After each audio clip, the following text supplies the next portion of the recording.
चलिए स्टार्ट करते हैं। आज हम सीखने वाले हैं एक्सेल के अंदर फॉर्मूला किस तरह से प्रयोग किया जाता है, किस तरह से अप्लाई किया जाता है। साथ ही साथ हम वो शॉर्ट ट्रिक भी सीखेंगे कि फॉर्मूला हम कैसे इन्वेंट कर सकते हैं, ठीक है, और क्या क्या सावधानी हमें रखनी चाहिए, हम ये भी सीखेंगे। चलिए स्टार्ट करते हैं कि ये इनवॉइस है हमारे पास, एक्सेल पे आते हैं।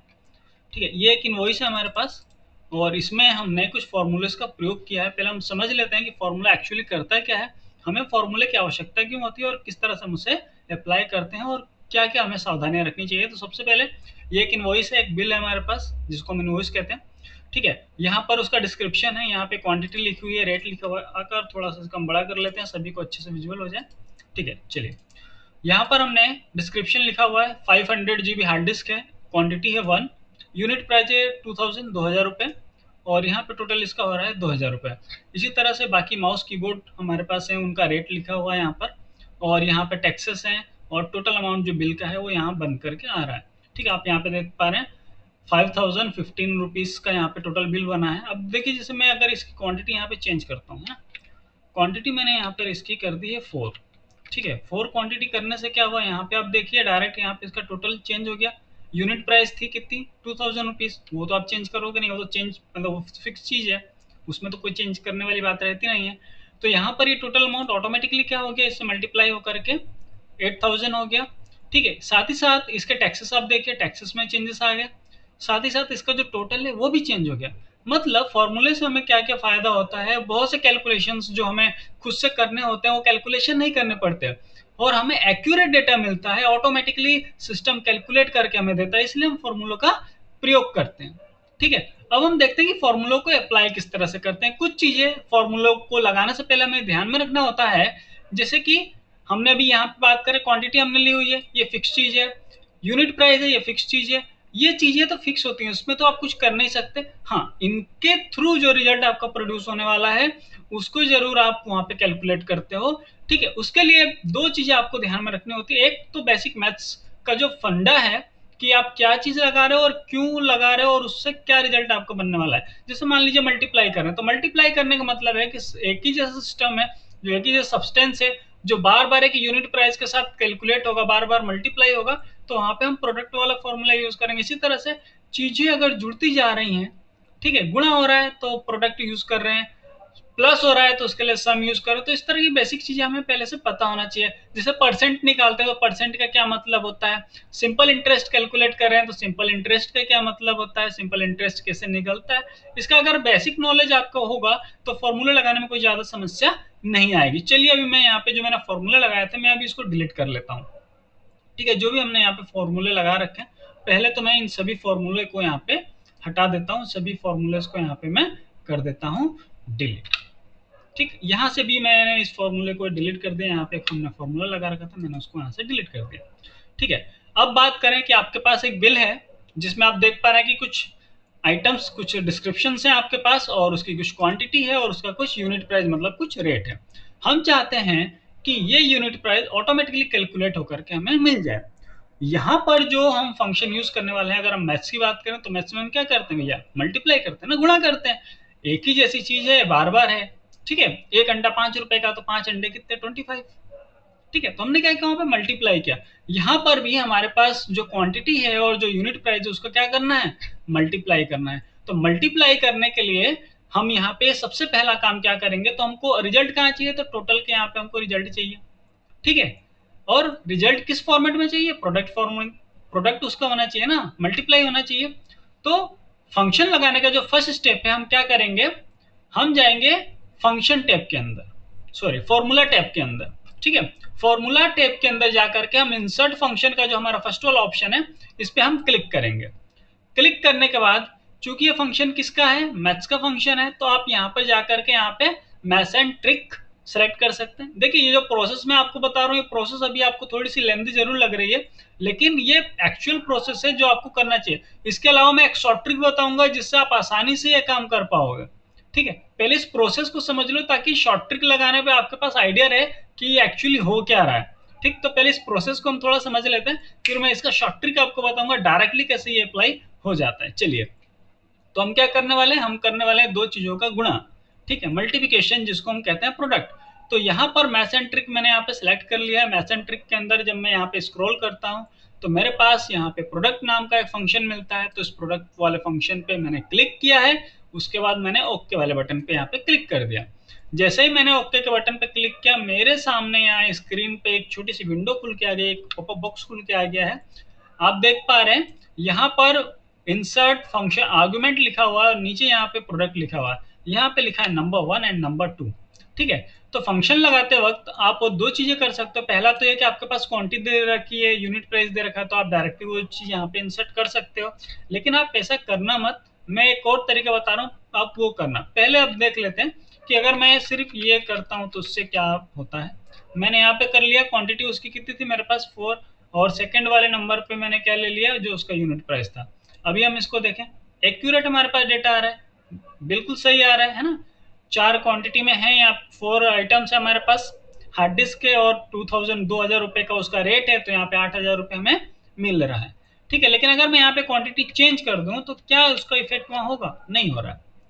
ठीक, तो इस केस में हमें क्या करना है, हमें फंक्शन लगाते समय एक विशेष बात का ध्यान रखना है, वो ये है कि हम कभी भी अमाउंट जो एक्चुअल जो वैल्यू लिखी हो वैल्यू ना लिख करके उसका एड्रेस दें। ठीक है, हम बात करें इस सेल का। ठीक है, जिस सेल के ऊपर यहाँ पे क्वांटिटी लिखी हुई है, तो इस सेल का एड्रेस पहले निकालिए। ठीक है, अगर आपको एड्रेस निकालते आता है तो अच्छी बात है, नहीं आता आप देख लीजिए। कॉलम डी है और रो नंबर 16, तो इसका एड्रेस क्या होगा, D16। D16 इसका एड्रेस हो जाएगा। दूसरा वाला हमारा ये 16 पर है। अगर आपको एड्रेस नहीं निकालते आता तो एक और तरीका बताता हूँ, आप डायरेक्ट वहां पे क्लिक कर देना। ठीक है, जहां भी जैसे मान लीजिए आप यहाँ तो हमने लिख दिया था, यहाँ नीचे हमें वो सेकंड वाला एड्रेस चाहिए था, तो सेकंड वाला एड्रेस आपको नहीं है समझ में आ रहा है कि सेल का एड्रेस क्या होगा, तो आप डायरेक्ट वहां क्लिक कर दो, ये आ गया। ठीक है, आप ओके के बटन पे क्लिक कर दीजिए, ये आपका यहाँ पे टोटल होकर के आ गया। अब यहाँ पे आप क्वांटिटी चेंज करके देखिए। ठीक, यहाँ पे जो भी आप फंक्शन आप अप्लाई कर चुके हैं उसका एक्यूरेट आपको आंसर वहां मिल रहा है। क्यों? क्योंकि यहाँ पे आपने दिया एड्रेस, उस एड्रेस पे जो भी वैल्यू रखी जाएगी वो कैलकुलेट होकर हमें मिल जाएगी। लेकिन अगर हम वैल्यूज को रखते हैं डायरेक्ट, तो वहां पर ये थोड़ी सी त्रुटि आती है, हमारे पास एरर आ जाती है। तो फॉर्मूला लगाते समय आप ध्यान रखें कि हमेशा आप क्या करें, आप एड्रेस कॉल करें, सेल का एड्रेस लगाएं, उससे ये हमें फायदा होगा। चलिए सेकंड वाले पे भी हम वापस चलते हैं। इंसर्ट फंक्शन पे गए, मैथ्स का फंक्शन है, फंक्शन का नाम है प्रोडक्ट। हम यहाँ प्रोडक्ट पे क्लिक करते हैं, ओके के बटन पे क्लिक किया, और वही चीजें वापस से। अब यहाँ पे ये D17 होगा हमारे पास फर्स्ट वाले में, और सेकंड वाले जो नंबर है वहां पे कौन सा चला जाएगा, E17, और हमने कर दिया इसको ओके। ठीक, यहाँ देखिए ये कैलकुलेट हो गया। ठीक है, यहाँ पर अगर मैं उसको 2 कर देता हूँ तो ये 1000। ठीक है, इसी प्रकार से यहाँ पे हम लगा रहे हैं इसका प्रोडक्ट का फंक्शन। वापस से गए हम फंक्शन के ऊपर, इंसर्ट फंक्शन, और इंसर्ट फंक्शन में हम फिर से लेंगे प्रोडक्ट। ठीक है, हमने यहाँ पे ले लिया प्रोडक्ट। ठीक है, प्रोडक्ट ओके किया। अब ये देखिए वही वाली चीज़ें आ गई हमारे सामने। हमें एड्रेस का ध्यान रखना है फर्स्ट वाले में और सेकंड वाले में, और इसको कर दीजिए आप ओके। यहाँ पे ये चीज़ें कैलकुलेट हो गई हमारे पास। ठीक, ये तो तरीका रहा किसके लिए हमारे पास, ये तरीका रहा हमारे पास प्रोडक्ट फंक्शन लगाने के लिए। अब यहाँ पे बहुत सारी चीज़ें, जैसे सब टोटल निकालना है, डिस्काउंट निकालना है, ठीक है, टैक्सेस निकालना है, टोटल टैक्स निकालना है, अदर जो चार्जेस है वो निकालना है, और बैलेंस ड्यू मतलब टोटल बैलेंस यहाँ पे आ जाएगा। तो पहले तो एक काम करते हैं, हम सब टोटल निकालना सीखते हैं। ठीक है, अभी हमने सीखा प्रोडक्ट। ठीक है, अब क्या करेंगे, सब टोटल। सब टोटल मतलब यहाँ पे जितनी भी क्वांटिटी यहाँ से यहाँ तक आएंगी उन सभी का हमको टोटल यहाँ पे चाहिए। ठीक, तो उसके लिए हम फिर से जाएंगे इंसर्ट फंक्शन के अंदर, और अभी जो फंक्शन हम यूज करेंगे उसका नाम है सम फंक्शन। ठीक है, ऐड करने के लिए चीजों को हम जो फंक्शन यूज करते हैं उसका नाम होता है सम फंक्शन। ठीक है, तो हम SUM सम फंक्शन यहाँ पे सेलेक्ट करते हैं। ठीक, हमने क्या किया, हम इंसर्ट फंक्शन में गए, इंसर्ट फंक्शन पर हमने क्लिक किया, तो ये इंसर्ट फंक्शन का पॉपअप बॉक्स हमारे सामने आया है। ठीक है, इसके अंदर मैसेंट्रिक के अंदर हमने सम फंक्शन सेलेक्ट किया हुआ है। अब यहाँ पे ध्यान दीजिए, आपको कहाँ से कहाँ तक का रेंज चाहिए, तो आपको यहाँ से लेकर के यहाँ एंड तक का रेंज चाहिए पूरा। ठीक है, फर्स्ट वाला एड्रेस क्या है आपका, फर्स्ट वाला क्या है F16। इसी तरह से सेकंड वाला जो है वो कितना है आपके पास 17, F17 है। ठीक है, F18 है। ठीक, इसी तरह से हम एंड तक जाएंगे, कहाँ तक जाएंगे 26 तक, F26 तक। तो एक एक को इस तरह से ना लिख करके आप डायरेक्टली कोलन लगा करके भी यहाँ पर आप वैल्यूज लिख सकते हैं। आप यहाँ पे जाएंगे 26 तक, ठीक है, F26 हमने कर दिया ओके। तो ये आ गया हमारे पास टोटल, यहाँ से यहाँ तक जो भी वैल्यू है उसका सम आपको यहाँ पे मिल गया। देखिए वापस मैं यहाँ पे कोई अगर चेंजेस करता हूँ, जैसे हार्ड डिस्क है उसका मैं रेट चेंज कर देता हूँ, यहाँ पे 1800 कर देता हूँ, ठीक है। तो उसका जो इफेक्ट आप देखिए, पूरा इफेक्ट यहाँ से यहाँ तक हर चीज़ यहाँ पे चेंज हो रही है। क्लियर हो गया यहाँ पे फंक्शन किस तरह से अप्लाई करते हैं, ठीक है। अब जरूरी नहीं है कि एक एक फंक्शन हम आपको करके दिखाएं, ये एक बेसिक पैटर्न होता है। आप किसी भी फंक्शन के लिए जाएंगे तो इस तरह से विंडो खुल के आएगी आपके सामने, ठीक है। उस समय आपको जो चीज़ ध्यान रखनी होती है वो ये रखनी होती है कि किस वाले कॉलम के अंदर कौन सी वैल्यू जाएगी। देखिए जैसे मान लीजिए कि मैं आपको एक और तरीका बता देता हूँ, चलिए इन्वॉइस तो हम आगे कंप्लीट करेंगे।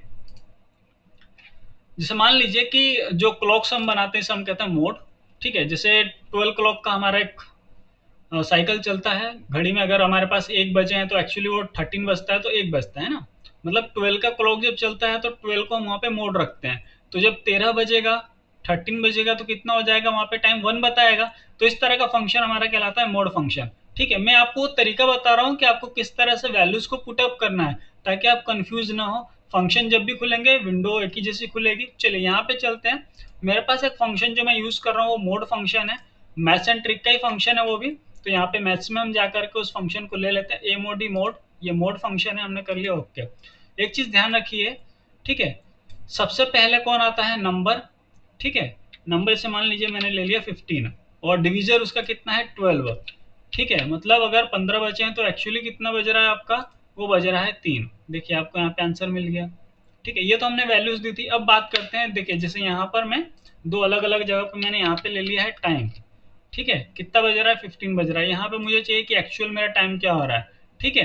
तो एक्चुअल टाइम के लिए हम क्या करेंगे, यहाँ पे मैंने लगाया इंसर्ट फंक्शन में गए, यहाँ पे हमने मोड फंक्शन कॉल किया, मोड फंक्शन को लिया, ओके किया। अब यहाँ ध्यान से देखिए, यहाँ पर बहुत ही ध्यान से देखिए कि हम अब क्या करने वाले हैं। सबसे पहले नंबर जिसके ऊपर आप काम करने वाले हैं वो यहाँ आएगा। तो मैंने नंबर ना लिख करके डायरेक्ट यहाँ क्लिक किया, मुझे क्या मिल गया, उसका एड्रेस, सेल एड्रेस मिल चुका है, ठीक है।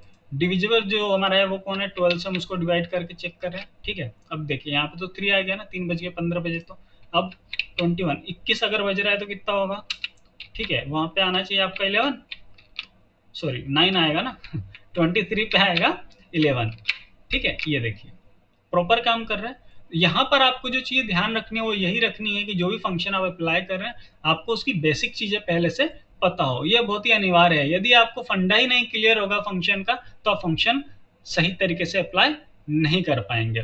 तो आज हमने देखा कि फंक्शन को किस तरह से अप्लाई किया जाता है। नेक्स्ट हम सीखेंगे कि फंक्शन को क्रिएट किस तरह से करते हैं, फंक्शन खुद से कैसे बना सकते हैं, फॉर्मूले खुद से कैसे बना सकते हैं। उसके लिए सबसे पहले ये जरूरी है कि आप ये इंसर्ट फंक्शन में जितने फंक्शन दे रखे हैं आपके पास, उसमें से कम 10 से 15 फंक्शन आप खुद से रन करके पहले सिस्टम पे देख लें कि वो किस तरह से काम कर रहे हैं, उनके क्या क्या फीचर्स हैं और किस तरह से अप्लाई करने पर क्या क्या आपको रिजल्ट देते हैं। निश्चित तौर पर जब पहली बार आप उन चीज़ों को करेंगे तो वहाँ पे बहुत सी गलतियां होंगी, बहुत से एरर आएंगे, आपको गलत आंसर भी प्राप्त होंगे, क्योंकि वहाँ हो सकता है कि आपने पैटर्न गलत वहाँ पे चूज किया। आप प्रैक्टिस कीजिए, जो भी प्रॉब्लम्स आ रही है आप हमसे शेयर कीजिए, हम उसको शॉर्ट आउट करेंगे। और आगे जो चीजें हमारे सामने आनी है कि हम उसको इन्वेंट कैसे करेंगे, फंक्शन बनाएंगे कैसे, उसकी शॉर्ट ट्रिक क्या होती है, तो शॉर्ट ट्रिक को हम सीखेंगे नेक्स्ट क्लास में, ठीक है। उसके पहले आप इसकी प्रैक्टिस जरूर करें। Thanks for the watching.